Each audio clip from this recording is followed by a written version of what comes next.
Proverbs chapter 16 and verse 3. Commit thy works unto the Lord, and thy thoughts shall be established. First and foremost, all praises are due to Yahweh, Bahashem, Yahweh Shai, Bahashem Rakakwadash. Double honors to the elder apostles and bishops of Great Millstone for teaching us his truth. Salutations to the brothers around the four corners of the earth who are teaching this word in truth and sincerity. And shalom to the hopeful elect, a few men, women, and children that believe in this word. This is your brother Kawat Sabah coming at you again with another lesson. This one is entitled, Commit Thy Works to the Lord, and Thy Thoughts Shall Be Established. And this is speaking to us, the Hebrew Israelites, so-called blacks, Latinos, and Native Americans here in Babylon, America, and scattered throughout the world.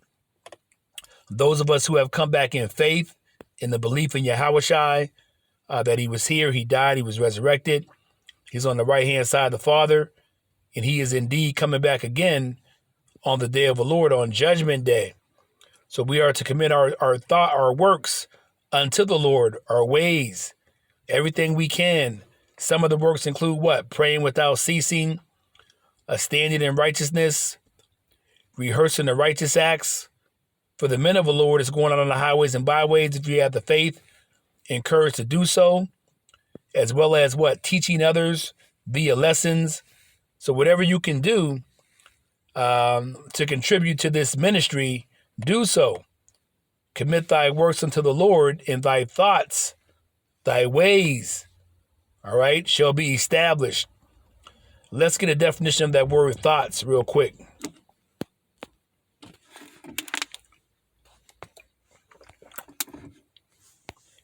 This is the Hebrew translation of the word thoughts. Strong's H 4284. Machashava. Machashava. The second entry. Sorry, Salakia. Machasheveth.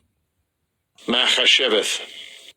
So it says here, for the definition of thought, device, plan. So commit thy works to the Lord, all right?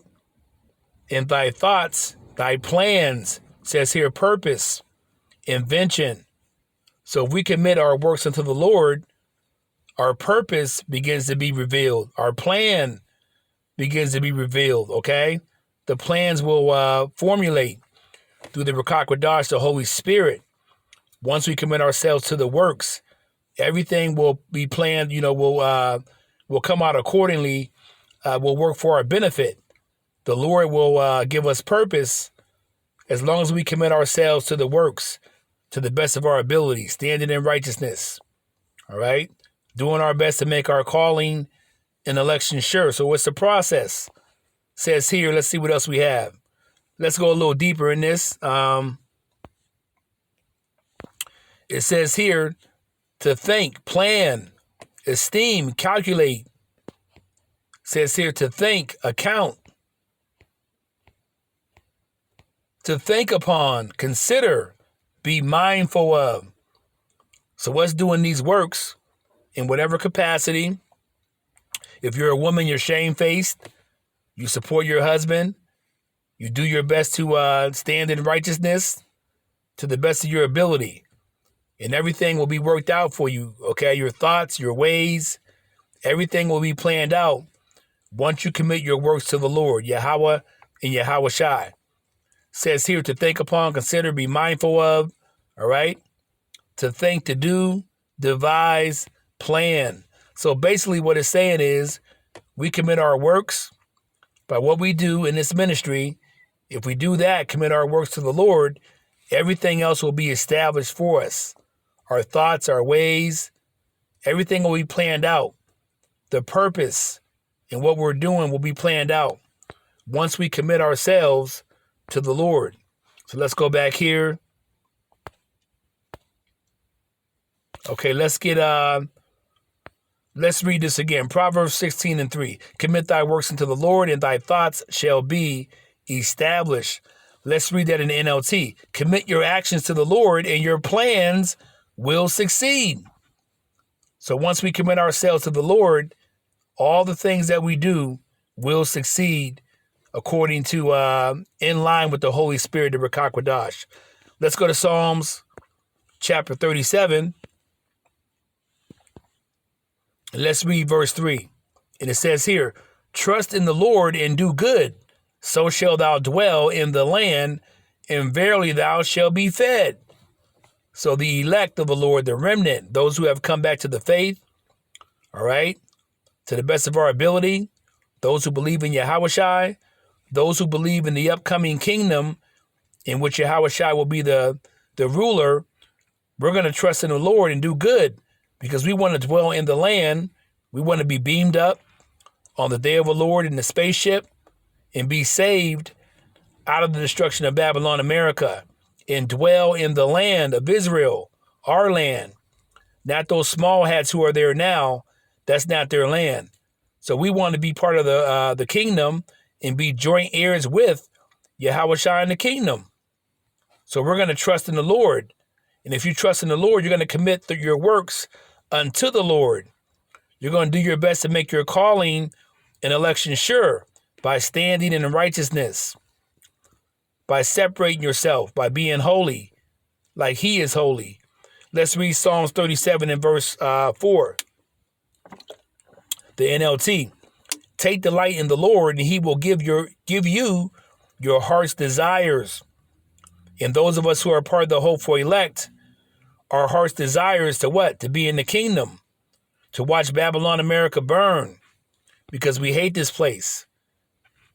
To get the new bodies, the same body that Yahushua has.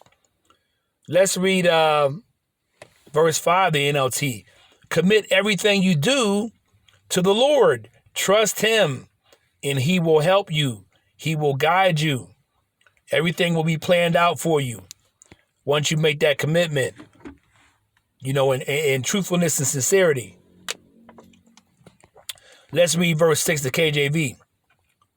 And he shall bring forth thy righteousness as the light, and thy judgment as the noonday. All right, so we're waiting for the Lord to come. Let's continue. Verse 7, rest in the Lord and wait patiently for him. Fret not thyself because of him who prospereth in his way, because of the man who bringeth wicked devices to pass. And that's speaking about Esau. Don't worry about Esau. Esau's time is about to come to an end. You see all the calamity that's going on with people burning up the Tesla vehicles. So you see that everybody is starting to protest Donald J. Trump. But he was put in office to bring about what? Chaos. To help usher in Jacob's trouble. A time like no other. Famine of food, civil war, race riots, sedition amongst men, Esau roaming around like a madman, sparing none. So we're very close, to the cusp of Jacob's trouble going full blown. So don't worry about Esau. His time is about to come to an end. That's why the devil knoweth, Revelation 12 and 12, the devil, who is Esau, our adversary, knoweth that he hath but a short time. So he knows that the Lord Yahushua is on his way. He'll be here soon and very soon. But a couple things had to happen. Jacob's trouble, within that, the MOTB, World War III, and then nuclear weapons, missiles coming towards Babylon, America mainly, putting this place in a lake of fire. And those of us who are part of the hopeful elect, we hope to be saved and beamed up into that chariot and put back in the land. Let's read this again. Psalms 37 and 7. Rest in the Lord and wait patiently for him. Fret not thyself because of him who prospereth in his way, because of the man who bringeth wicked devices to pass. Cease from anger and forsake wrath. Fret not thyself in any wise to do evil. So we are to do our best to cease from anger, all right? And to stay away from evil. But if you commit your works unto the Lord, it's going to be like a shield that's going to protect you, because you're going to be guided to walk in righteousness. You're going to be guided by the Ruach HaKodesh, the Holy Spirit once you make that commitment. Now, we are in what? Fleshly, weak bodies. We still go off from time to time, but 9 times out of 10, you're going to be in a better position if you commit yourself to the Lord to the best of your ability. Let's read verse 9. For evildoers shall be cut off, but those that wait upon the Lord, they shall inherit the earth. And we know that the elect, we say hope for elect in humility, but the elect who are saved, the 1/3, the remnant here in Babylon, America, and you have select elect throughout the world who are going to be saved out of the destruction of Babylon, America. They're going to inherit the earth with Yahweh Shai in the kingdom. Now, the rest of the 2/3 of the Hebrew Israelites who don't come back to the faith, they're going to be born in the kingdom as the children of the elect in the kingdom. Let's go to Psalms 55 and verse 22. Psalms chapter 55, and let's read verse 22, and it reads, it says here, cast thy burden upon the Lord, and he shall sustain thee. He shall never suffer the righteous to be moved. So the righteous are not going to be moved.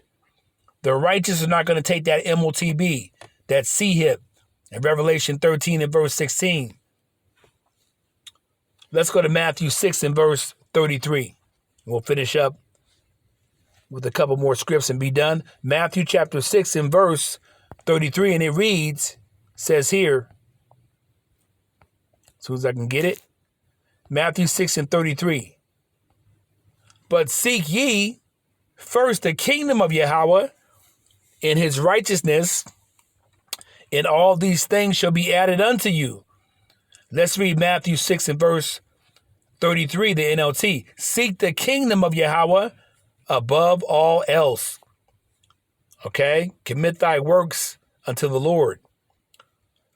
Let's read this again. Matthew 6:33, the NLT. Seek the kingdom of Yahweh above all else and live righteously, and he will give you everything that you need. Verse 34, the NLT. So don't worry about tomorrow, for tomorrow will bring its own worries. Today's trouble is enough for today. So those of us who are part of the hope for elect, if we commit our works, our ways to the Lord, everything's going to be planned out for you. Your purpose is going to be aligned with the Lord and his will. Okay? In line with the Holy Spirit, the Ruach HaKodesh. It's going to guide you. And you're going to need that guidance for the times that we are about to come into. So on that note, I want to give all praises to Yahweh, Bahashem Yahweh Shai, Bahashem Ruach HaKodesh. I hope this lesson was edifying to you. Shalom.